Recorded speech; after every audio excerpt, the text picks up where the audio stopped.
Blog Talk Radio. And in those days, there were giants in the land, and the sons of the angels of God looked upon the daughters of men and found them fair, and took of them wives, and their sons became of old great men of renown. So they have been mixing with us on a genetic level since the time of Enoch and Ezekiel's will. Here on Earth we're intrigued by the sun, moon, and stars, and imagine there's got to be planets like ours. So conceive of a face on the surface of Mars, so in need of a meaning and purpose we lost. That indeed they believe that these might be our gods, or that maybe with time we'll do right and evolve and eventually reach what they seek and then solve all the problems of man. But they really don't know that they fall in the works of our hands, all by just filthy rags. So we travel the lands to dig up our past time elapses, and with it are much of the facts. Some imagine that God came in alien craft. They react in this way, they're so desperate for meaning and purpose, but satanic service. They know that they have evil motives. Am I making you nervous? I'm just scratching the surface. The signs from Ezekiel's wheel, when the skies unfold like scrolls and the breaking of seals. Heed the warning, the message is clear. Heed the warning, the time draws near. See the signs from Ezekiel's wheel, when the skies unfold like scrolls and the breaking of seals. Heed the warning, the message is clear. Heed the warning, the time draws near. In the blink of an eye, all believers will be raptured. Anyone left receives a mark or the capture. This leader will arise, claim his origins are alien, possessed by Satan on the side of the Nephilim. Profess those who left held us back from evolving, and now that they're gone, we'll solve all of Earth's problems. The worship of any one God will be halted, evolving to gods and ourselves be exalted. They'll play on these lines, and in time they'll devise and arrive at a plan that will help hypnotize all the ones left behind, the spiritually blind. He's stolen their souls, now he's stealing their minds. It's already started, we're seeing the signs. Just study the word, prophecies all aligned. They'll chop off the heads of all those who fight at one earth, one world. Aren't you excited? The signs from Ezekiel's wheel, when the skies unfold like scrolls and the breaking of seals. Heed the warning, the message is clear. Heed the warning, the time draws near. See the signs from Ezekiel's wheel, when the skies unfold like scrolls and the breaking of seals. Heed the warning, the message is clear. Heed the warning, the time draws near. Hello, viewers and listeners and readers. This is Zen Garcia with FallenAngels.tv, and it's March 15th, 2 p.m., 2009. This is a live show. We're streaming out of Athens, Georgia, and again, I am joined by my two co-hosts, Kevin Unterberger and Georgia Johnson, and I am grateful that you would take your time to join us for another show where we're going to cover a lot of different issues. One of the things we will talk about today is Obama's relationship with Larry Sinclair. That will be one of the issues that we're going to talk about. But first, we're going to talk about the Franklin cover-up, because this is the case where all these things stem from. And if you don't know what the Franklin cover-up is, it's a case that goes back to the 80s, and it talks about how several elites in the Republican and business elites, entrepreneurs, media elites, how they were all involved in trafficking kids and having them run drugs, and also involved in pedophilia and all kind of really crazy, deviant behavior. And we're going to tie all these issues together to you for you today, so that you can understand why it is that these elites get away with such ridiculous behavior, and why it's so it's found everywhere, including the Catholic Church with the pedophilia of priests, and how all that has been covered up. But first, let me get my co-hosts to introduce themselves, and then we'll get into this issue. Kevin, you want to introduce yourself, and then Georgia? Hey, guys, I just want to say God bless everyone out there listening to us. And, well, it's time to start peeling away the layers of the onion. And, you know, I want to give a shout-out to Destiny's Lab. I mean, they do a great job putting the word out there in song and music. And like they say, you know, if we're scaring you, we're just scratching the surface. So we're here to expose some of the things that people are having a hard time believing that's going on. And I can't wait to sink my shovel into the heap of manure that's being cast upon the Christians and people in general by these people out there that claim themselves to be our speakers in the government and so on and so forth. And I'll leave it at that. I'm ready to roll. Georgia? Hi, everyone. This is Georgia. Basically, my take on this is, as I've been researching it and so forth, I just think that, you know, these things need to be made more public. I know a lot of things that you hear about, well, you don't hear about them, but what I find out about them has to go through the Internet because the TV will not broadcast them. You won't ever hear about people who do deviant things like pedophile drug pushers that are in the elite. You just mainly hear about the general public.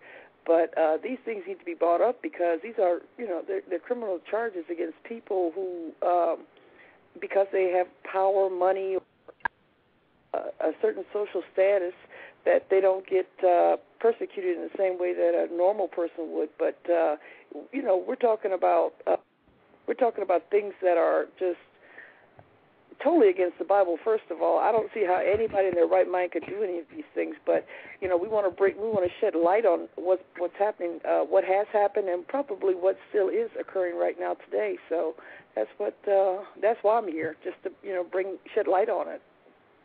Absolutely. I think that it's very difficult for Christians to even perceive that there's this kind of evil out there and that this kind of evil is condoned, protected, and even applauded and encouraged among the political elite.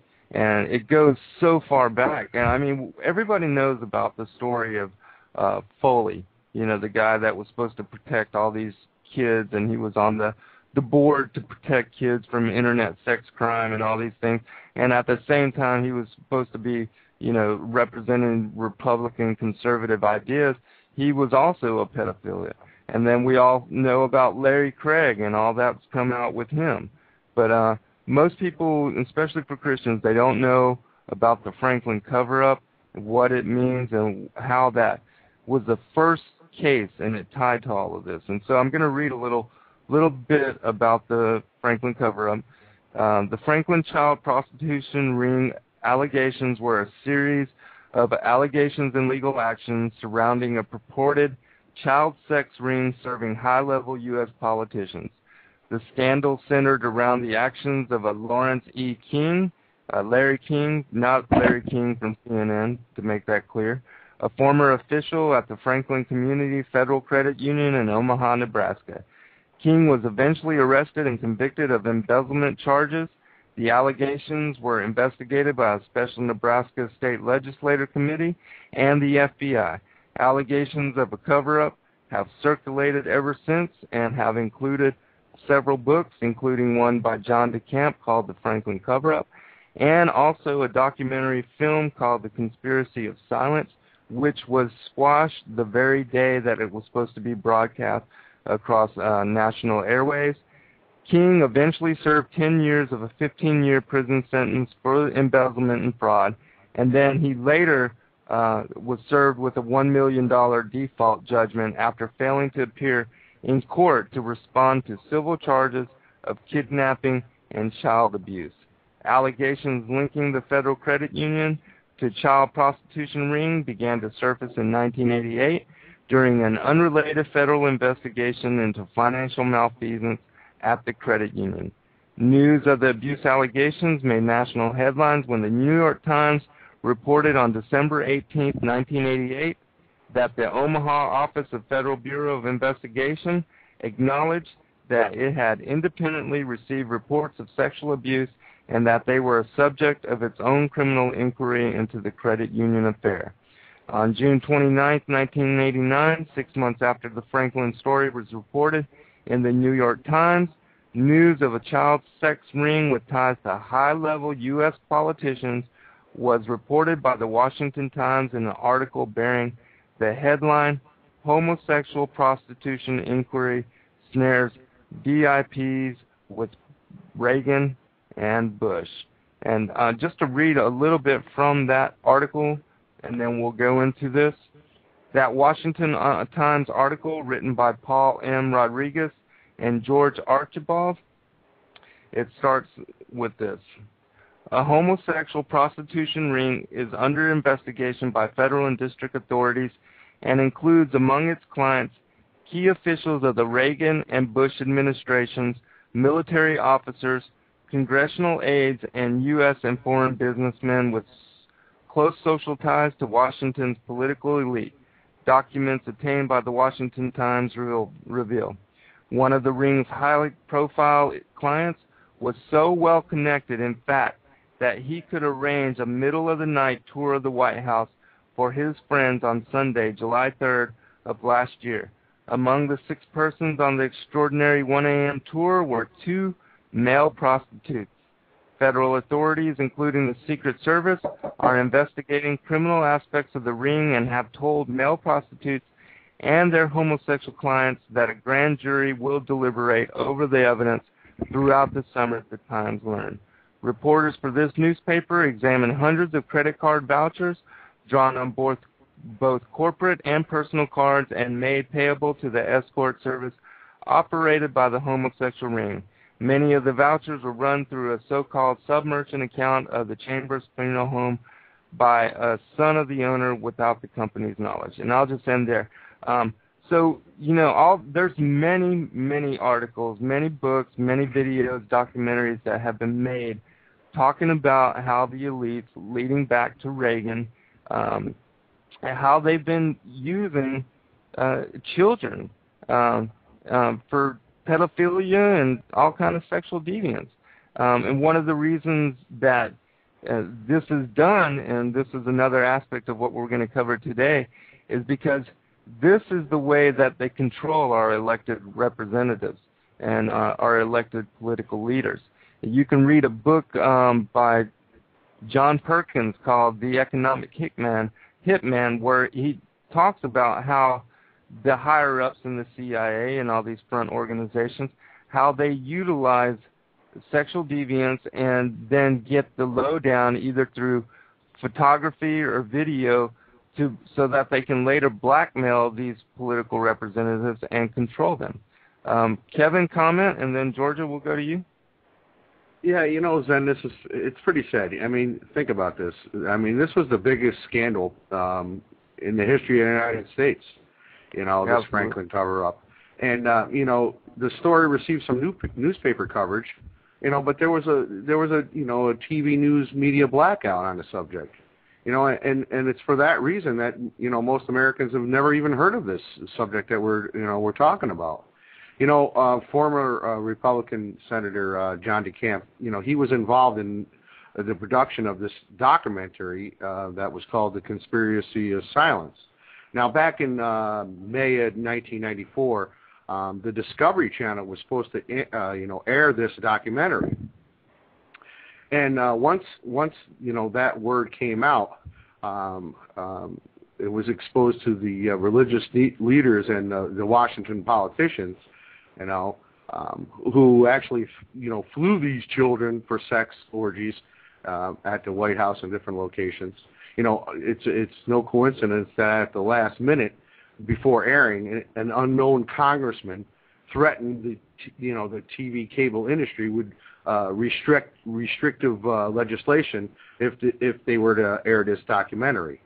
You know, almost immediately.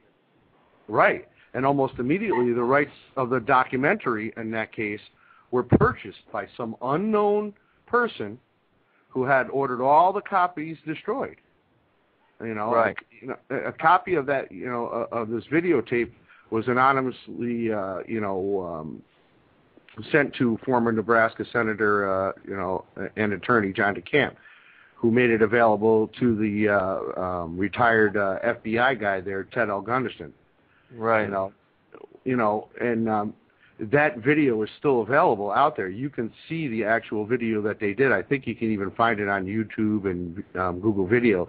There are links to it out there.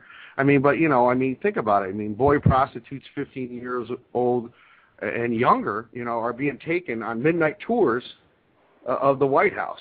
There's 19 or more Washington Times articles in full text about that, that you can read. And once, this Mr. Spence guy's influence with the Washington Power elite, this guy had like limitless, ability to get these kids in there. And, there were Secret Service guys involved in all of this. And, some of them were even subpoenaed to testify. And, that, of course, that was squashed too. But it's just, like I said earlier, we're just uncovering the layers of the onion right now, and that's what this show's going to be doing. I mean, it's going to be exposing, and we got to understand that there's munitions and there's things going on in our government that we have no clue to. Right.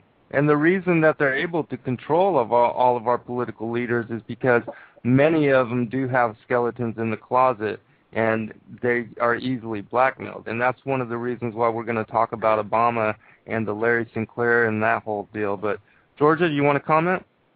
Well, the way I look at it is we said that we're going to uncover it, but, we have to also realize, too, that there's many layers that we'll never know about because if you do your research on everything, you'll find out that actually this has been brought up before also, but it's never been even touched because this kind of relates back also to the MK Ultra with the Kathy O'Brien where she came out and named high officials, but just like George Sr. Bush, if you look at what, those people are doing when they go to the Skulls and Bones, what we allegedly hear that they are doing there, all this sexual deviance, it stems from somewhere. I mean, this goes back even further than him, but we're talking about the conspiracy of silence as far as the elites and the people with power and money.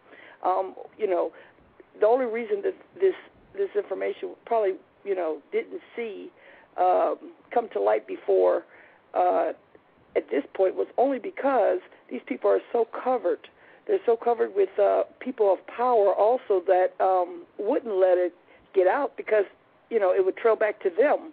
So we're probably just going to, as far as what we've seen and heard about these people who are pedophiles and so forth, we're only going to get the bottom crust of it because, it's no way that they would ever allow any of this information to go any further higher up because it would almost bring down America. This stuff has gone back way far, and I think that, if people do hear about it, just like in today's society, a lot of people are desensitized to what has really happened. To hear it said and to actually be there and witness, that's two different things. So people don't take it to heart what's really going on and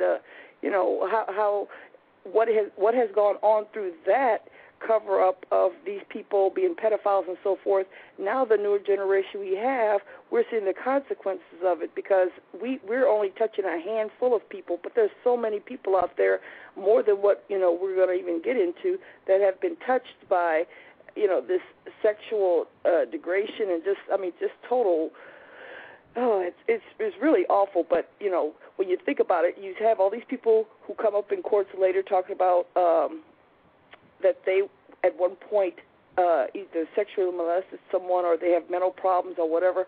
All of this stuff is stemming from somewhere.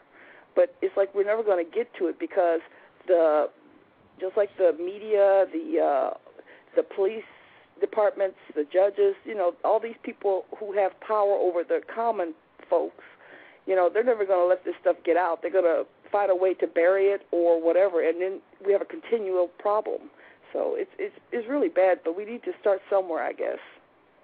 I'm really glad that you brought up MK Ultra, and I'm going to touch upon that because that's one of the sinister aspects of this that people usually don't tie to the Franklin cover-up.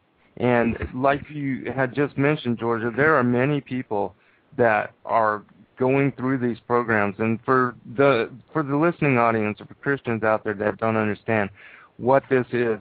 The MK Ultra and the Monarch Project were basically programs where kids were sexually abused, tortured in all kind of different ways, so that the experimenters or the scientists doing these crazy things to them through the CIA, and this is all funded by our government with taxpayer money, of course, they are trying to create split personalities within these kids so that they could trigger certain personality types with certain keywords. And basically what they were trying to do is create sleeper assassins, known as Manchurian candidates, who could be activated upon receiving a keyword or phrase while in post-hypnotic trance. And they would also have these kids go and compromise, or not even kids, we're talking about adults too that have come up through these different projects. But all these different adults, they were used as bait almost to compromise our political leaders and representatives, and they were used to get the photography and the video that they would need to blackmail these people and to control them. And many of these people are still in positions of power and still, President Bush was never touched and all this never came up. This story also ties to George Bush Jr. and his relationship with Johnny Gosch, and everybody knows that Johnny Gosch was a male prostitute, and a lot of people think that he it was tied to Jeff Gannon, and that whole story is also tied to this Franklin cover-up thing. So this whole Franklin cover-up thing goes so far back and is so deep.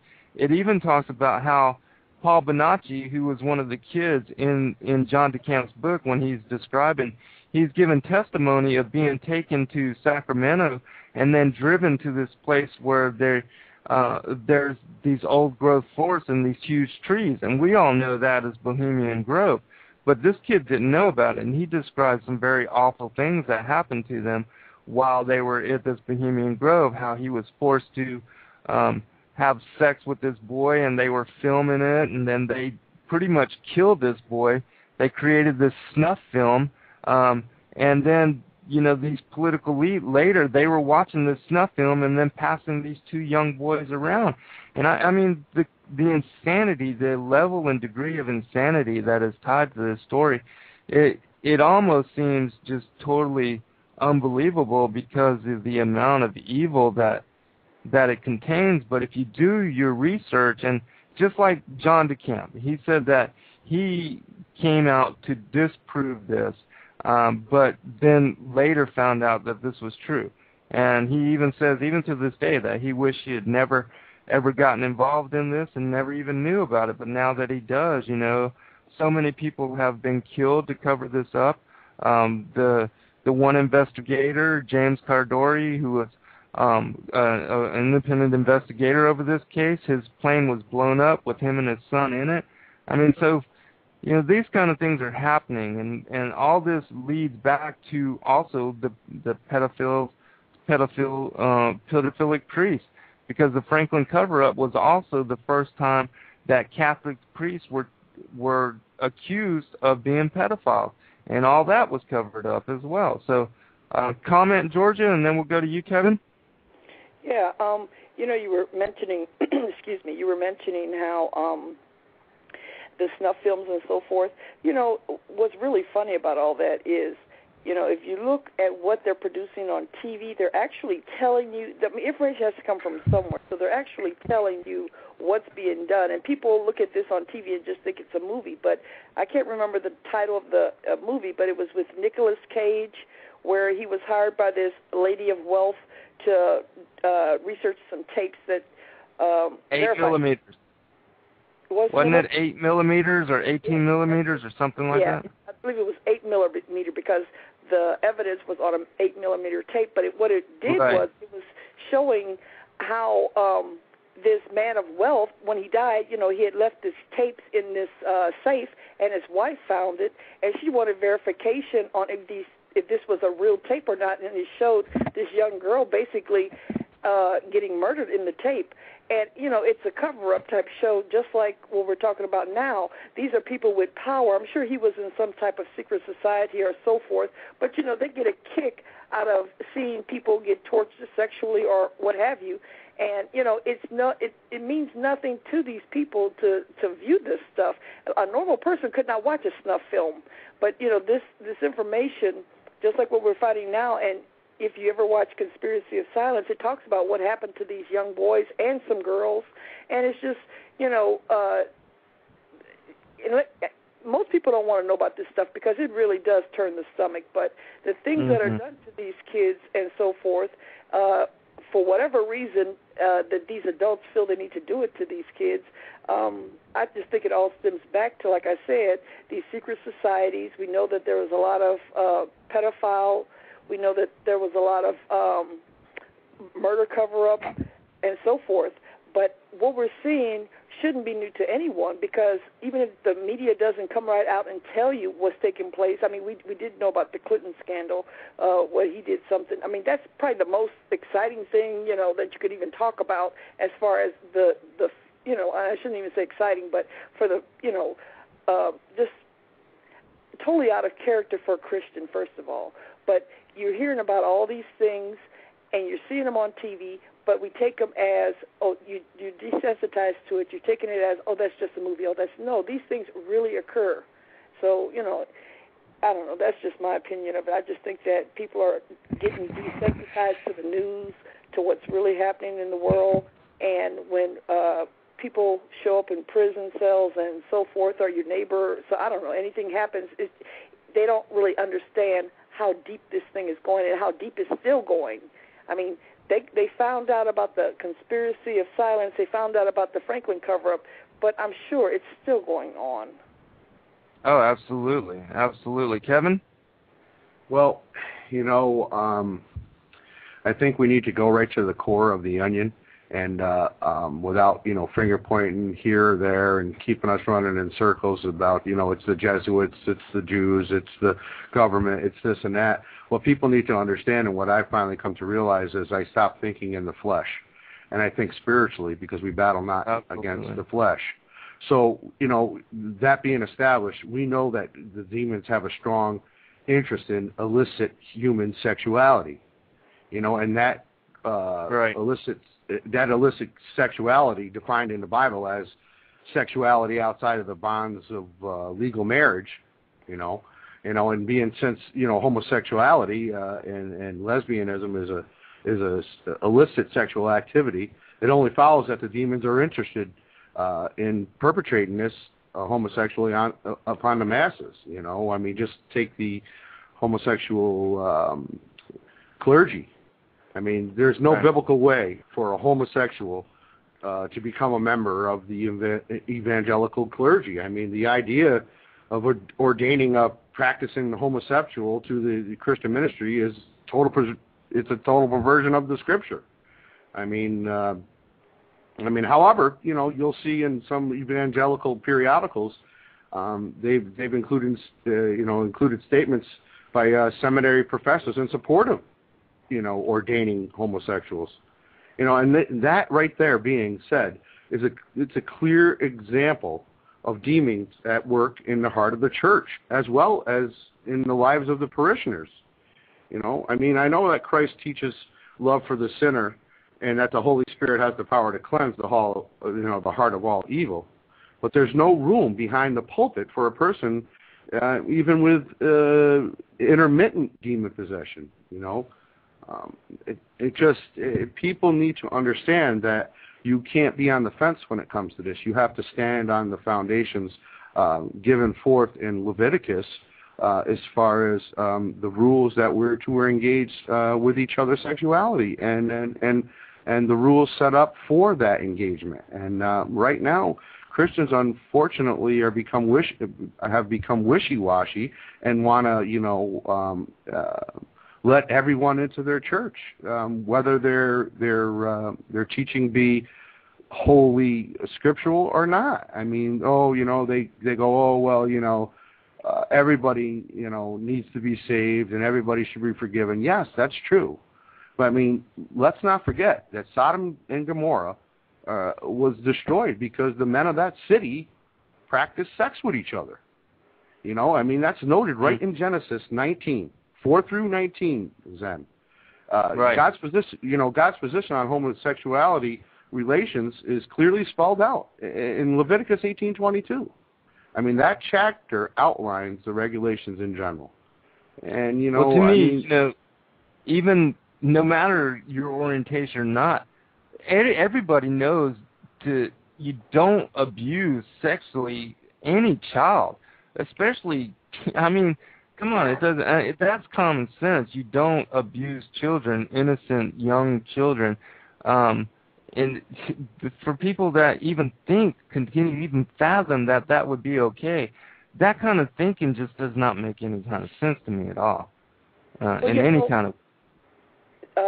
The funny thing about it is that you know, people want to stem all this around just sexual abuse, but you got to look at even further, because a lot of this abuse was done to the point where even with a normal adult man and woman, there was not blood involved in the sexual, you know, interactions. Well, when these pedophiles were getting together, they were just not performing regular sexual acts on these people. They were actually doing sadistic things that, you know, you think of all the hate that had to go into. First of all, you're dealing with a child, and then all the torments, things that weren't even considered sexual, but, you know, that's the way they looked at them, as a sexual thing. But they were going into actually pain, and it wasn't anything that was, you know, pleasing as far as, I couldn't see it pleasing to a regular person. This was stuff that hurt I can't think of the word I'm trying to use, but, you know, basically what I'm saying is it wasn't pure sex that two people enjoy. They did things of hurt, pain, causing injuries, the brain to, you know, after you get abused only so much, and especially in those type of ways, the brain doesn't even function on. It is a form of mind control, because once you do this to a person, that person is changed for life. So we're you know, you're dealing with a whole new society, because you have these people after they've been tormented coming back into regular society, and they're just not the same as a normal person. Then you have more deviants going into the society. Not that it's anybody's fault as far as the victims, but when you look at the reality of it, you still have these people going back into society. A lot of them, their heads are so screwed up. Then they're performing these on, you know, more and more maybe neighbors, or if they own a business, people that are under them. It just keeps infestering and building, and then we wonder why our society has, you know, been broken down so much as far as morality and so forth. You know, it's only a little bit that we're touching. That's the, you know, unfortunately the sad side of it. Yeah, because, you know, for anybody that comes up in a relationship where they're being abused by their parents their whole life, they're not going to understand what normal relating is, as far as normal parent-child relating is, and how, if they've gone through a whole lifetime of that, how are they going to relate with their children in any kind of normalcy when they don't even understand what a normal relationship, parent-child relationship is? And so that makes it difficult, yeah, and it does perpetuate itself. I'm going to play a little piece here by John DeCamp on what he thought about this, and he couldn't believe that he came, you know, across this stuff too. So let's just listen to this real quick, and then we'll go through. Senator DeCamp, yes. Tell us about John DeCamp. Tell us how you got into this. You know, you didn't get into this to, you know, find all these horrors. You were basically there to go disprove it for the Senate, right? I had just gotten out of the Senate a year or so before, and when this started breaking, let me give the story real quick. In North Omaha, Nebraska, there was a credit union, federal credit union, and it was run by a man named Larry King. Larry King, some of you may remember, and I'm sure you'll hear about him again. Not the Larry King on TV, but another one. He was officially listed in New York Times, since you mentioned them, and a number of other state and national, mostly national publications. He was officially listed as the, quote, fastest rising black star in the Republican Party. Some of you who may be listening may have attended the 1984 or 1988 Republican National Conventions, one in Texas. I remember I was there, and I was there at the one in New Orleans then. Yeah, you're a Republican. Now, let's get that out there. Oh, yeah, I guess. I'm the same way. It's like, I guess. These days, it's kind of like... But anyway, Larry opened both of those national conventions, as some of you may remember. In fact, when they refer back in old footage, they'll always show the convention being open. Larry opened both of them by singing the national anthem. He's a great singer, a great, whatever you call it, baritone or alto or whatever those strange things are. Vocalist. Anyway. Huh? Vocalist. Oh, yeah, I knew it was one of those. Anyway, Larry is the man that's singing there and opening the convention. And on Election Day, 1988, when George Bush, that would have been when George Bush was elected, November, the feds raided his little credit union there in North Omaha. Was supposed to be serving the minority community, particularly the black community there, and they shut her down. Said there was a lot of missing money, and stories started floating out, as always happens when some incident like that occurs, and some of the stories involved, well, there's missing money and it was used for this and that, but some of the stories were even strange. They were coming from kids all over young kids, 16, 14, 13, kids telling about how they had been on Larry's private jets to this party or that party, or they had been at the Republican National Convention here, or they'd been at this political event in Washington. And the stories had to do with they were there and were used as drug couriers. A 13, 14-year-old kid back then going to the airport to get through without anybody asking twice about anything. They'd pack them full of cocaine or whatever on little packs they'd carry on their body between their legs, et cetera, young boys, young girls. And the kids also were telling these stranger tales that seemed bizarre at the time, that they had sex or were involved in sex with this or that famous politician or businessman or whatever. And I was one of the first ones that stood up and said, this has got to be the most hilarious, ridiculous stories I've ever heard. First of all, I knew Larry King. What the heck? I was head of banking at the time he was doing his banking stuff. Head of banking, Senate Banking Committee, and here in Nebraska. And this is just absurd. Well, the story started dropping more and more, and I said something else. And I said, look, if I believed even one of these crazy stories, I'd be the first one to stand up and demand that something be done. And I got a letter from a kid named Paul Benassi, who was in a jail in Omaha. And he said, look, if you'd come and talk to me, I could show you that these aren't just fake tales. Now, later you took his diary that went back like 5 years and had forensic experts look at it. He'd written all this stuff down. Yeah, that was the strange thing about this kid. I wish I had been able to do that throughout life. But anyway, apparently he was a little boy. He was about 18 at the time I met him in jail there, 17, 18. As a young kid, his uncle or grandfather or somebody had taught him religiously to keep a diary, where you mark things down every day. Well, he did her, and he did her in detail. And so when I went and visited with him, and he told me these strange tales, and then you had the head of psychiatry from one of the major medical institutions in the state, Creighton University, say, hey, this kid, he ain't crazy. He's a multiple personality, and he's probably telling the truth because multiples don't need a lie. They just switch personalities. Anyway, so to make a long, bizarre story short, I found out that he was in jail because he had been one of those intimately involved in all this, and he had to be shut up real quick. I'm making that as a conclusion now. At the time, I didn't realize that, but and so they locked him up, charged him with touching another boy on the outside of his pants, a cousin or something, and blah, Senator, blah. talk right into your telephone for me. Okay. Anyway, so they have him there, and I finally agreed I would represent him, and that led to a long tale that it got me deeply involved in researching, investigating the whole collapse of that credit union and the personalities involved. Ultimately, on the advice of my best friend, closest friend, godfather, whatever, eventually writing a book because he told me that's what I should probably do to protect myself. And that man was a man named Bill Colby, and about the time that I started writing the next book, Bill, as you know, was head of the CIA and ended up floating dead in a pond somewhere, but I won't get into that right now. But anyway, so I wrote the book, and as I got at the very beginning of this story and working on it, one of the things that I did do was, as I say, as you say, obtain the diaries of this young boy to see just what he did say, and then I had them checked. And it wasn't just that. I mean, they grabbed a bunch of experts, and the forensics were because somebody said, well, he could have made this all up later, you know. He could have made this up later. And so I wanted to make sure that wasn't done, and so we had forensics examined and said, well, this ink was done at a certain time, this could only have been done, and on and on and on. Anyway, get to the heart of the discussion.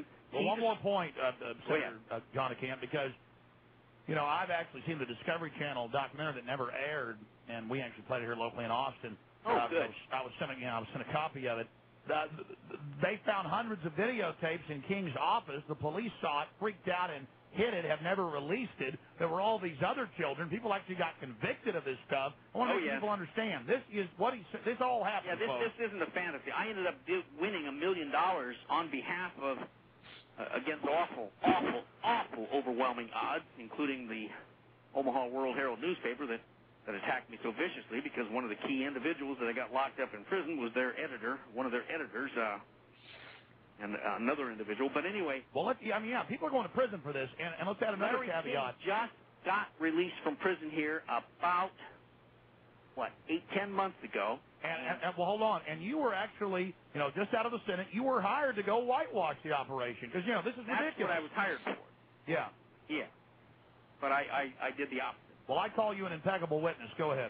Anyway, so I won the $1 million judgment in federal court finally. And it wasn't easy, and I want to talk about that a little because some of the stuff coming out about pedophilia in the church now are things written in my book way back then. But anyway, to get to the heart of the matter that you called about, as I understand it, I took simply the diaries, Paul Benassi, and I printed a good portion of them in my book. And one of the areas described a trip in, I think it was 1984. I could even read part of it here. In fact, in which he was taken to an area around Sacramento, and then where they had the great big tall trees, and then they went in where there's some owl, big huge carved owl or something. And when we get back, I want you to read that. Okay.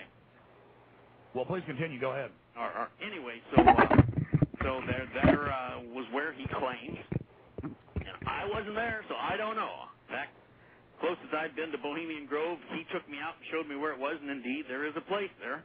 And I didn't know there was a place called Bohemian Grove. I didn't write Bohemian Grove in the book because I didn't know what it was. I just took his diary. Anyway, and it...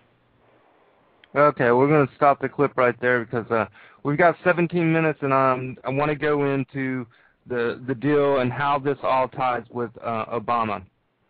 And the reason that we're bringing all this information out with Larry Sinclair, and we were supposed to have Pastor Manning join us on the show today, but he's currently traveling, and he's not going to be able to join us. He was going to be a special guest, and we were going to talk about these issues. And for those people that don't know, Larry Sinclair has been out and bringing his story out to the press and to the mainstream news. And basically, what he claims is that he had at one time been a male prostitute, and that he himself had homosexual relations with Barack Obama, who was a senator at that time, and that he had also smoked seen Senator Obama smoke crack cocaine while he was snorting cocaine himself.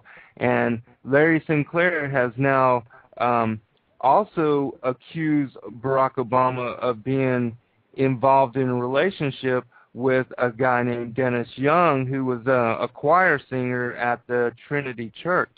Pastor Manning has also come out and confirmed this story about Larry Sinclair, and not only that, but he is also charged that Barack Obama and his former pastor, Jeremiah Wright, also had homosexual relations, and I was hoping that he was going to be able to give us some more details on all that, but unfortunately he is traveling today and was not able to join us. But Kevin, can you comment about this? Because I know that you knew about this before even I did, and then Georgia will go to you. Well, it doesn't surprise me that that Larry Sinclair came out with these allegations. He came out with them first on the Jeff Rentz show, and he's been doing some radio shows with Jeff about the issue, and that he had come out, during the campaign, or maybe even at the start of the campaign before Barack Obama came out of nowhere and won the presidency of the United States. But I also looked a little bit of research because I'm a truth seeker like you in Georgia. I don't take things at face value, so I did my research on Larry Sinclair himself too, and I don't want to any way minimize what he's saying, but I also know how Satan works and how he can hide the truth of things, and I researched Larry Sinclair too, and there are some issues about his character and questions when it comes to that. So I didn't let myself fall into, believing what he was saying, even though I know these things go on in the occult nature, because they do it to imbue themselves with more demonic spirits. So that's why they use deviant sexual behavior, because they're actually able to gain more power through that. With that being said, I also didn't want myself to fall into the trap of disinformation. The reason why Larry Sinclair might be able to come out and nothing has negative has happened to him so far, as threats on his life and so on and so forth. I'm sure he's had them, but I didn't want myself to fall into the trap of maybe he is out here being able to say what he's saying without taking into consideration the measures that it could be used as far as disinformation.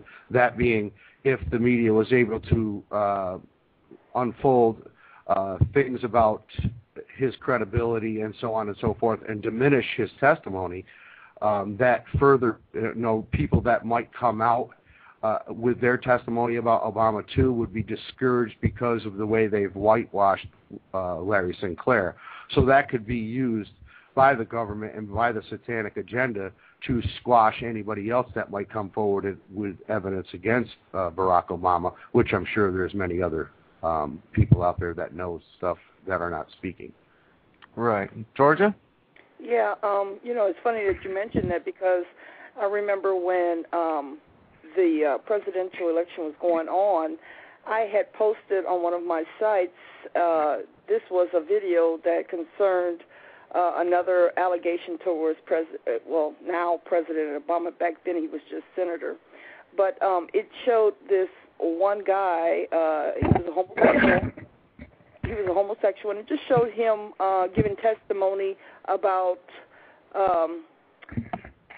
like I said at the time, Senator Obama and him having some kind of sexual intercourse and so forth. But the way it was put forth on the video, it was almost comical, because they had this one, the guy who was a homosexual, it wasn't like just one, like Larry Sinclair. He was one of the types that really go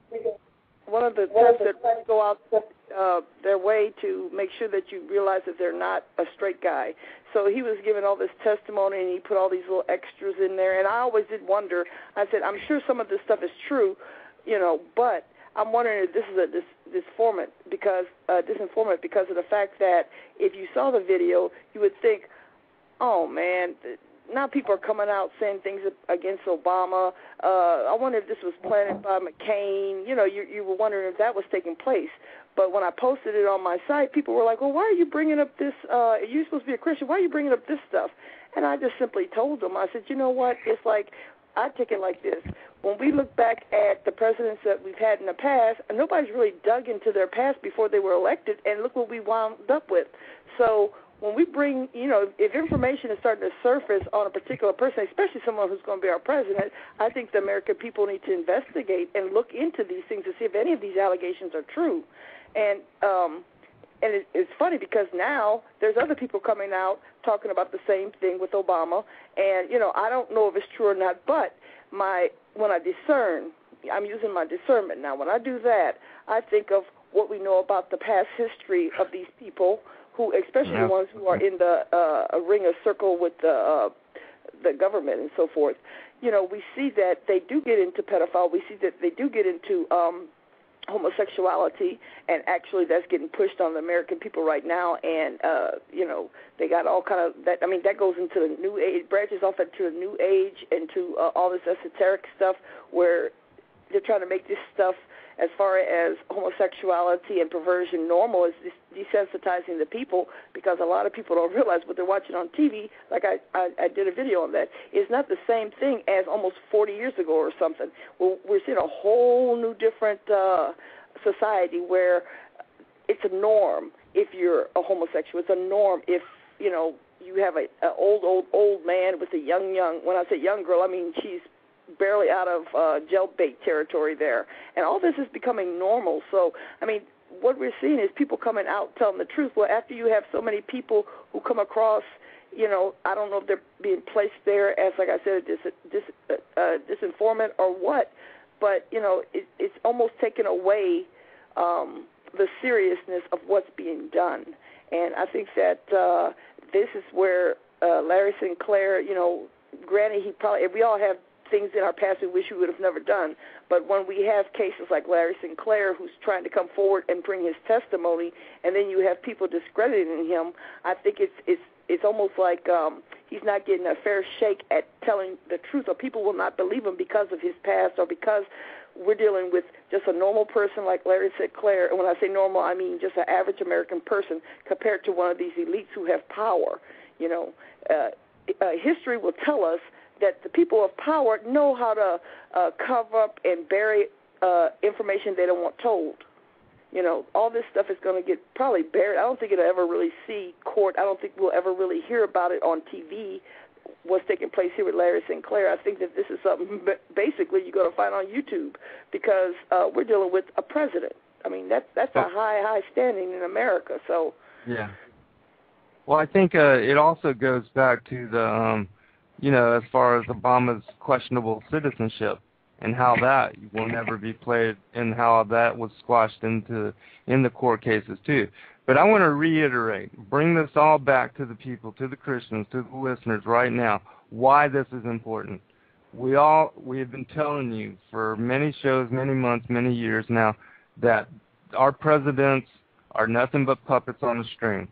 The puppet masters at the top, the eye of the pyramid, the Illuminati elite, they're the ones that not only are they into all this pedophilia and sexual deviance, but they utilize that to control those that are on the lower rungs of the pyramid. And so Obama himself is nothing but a puppet on a string, and with his skeletons in the closet, you can bet that they're going to control him with the stuff that they've got on him. And I want to play one more quick piece by John DeCamp, and this was out of the 6th part of The Conspiracy of Silence. And he said something very relevant here, and it applies to what we're talking about here. So this is a real quick piece, and then Kevin will go to you. For John DeCamp, the story of Larry King's corrupt empire holds a dire warning for all America. If you can control about 3 or 4 key elements, you can totally own a state. You can make right wrong. You can make truth falsehood, falsehood truth. If you control the media, if you control the Justice Department, if you control the police, you own the system. Now, how prophetic was that? Because what John DeCamp said in that video years ago is where we are now in America. They own the media, they own the government, they own our representatives, they even own Obama. So that's the kind of power that we're dealing with. And that's why even at the upper levels of the Catholic hierarchy, pedophilia is protected. At the highest levels of Mormonism in those churches, pedophiles are protected. Why Larry Craig was protected, Mark Foley, all these political representatives that are supposed to be the ones protecting our children and protecting our society, protecting our government and our world and our country, they are compromised. And that's why justice is not served. That's why the rule of law does not apply here in America or the world. It won't until Yeshua, Savior, Messiah, comes back to restore order. Kevin? Well, I think you hit the nail on the head there. See, the problem is once these people are involved in these secret satanic cults or Freemasonry or secret societies in general, they're nothing more than covens. And there they receive their dark spirits, and through their rituals and their blood sacrifices and their sexual deviance. And it's hard for people to understand what we're talking about because they don't think that our government and the people in power could be this corrupt when they all stem from the same satanic bloodline family, if you really do your research. The thing that's daunting is that people just can't grasp that these things are going on and that these people rule us. And the sooner they wake up and start looking at the tree and what fruit it's bearing, I mean, just look at the situation we're in as a country now and the things that were on TV when we were kids and the things that are on TV now, it's just disgusting. But people need to understand that these people use these satanic rituals, sexual and otherwise, blood sacrifice rituals, to endow themselves with more demons. It's like they recharge their batteries at Bohemian Grove and other places where they go for these rituals. And people have a hard time understanding that that's in fact what they're doing. And they will never come forward because of the skeletons in their closet, because they think in the flesh and they never give themselves over to Yeshua and ask for forgiveness for what they've done in the past because they believe that they can't be saved and they're too far into it. And that's what Satan does. He convinces them and they stay in the fold and they never break free from their chains.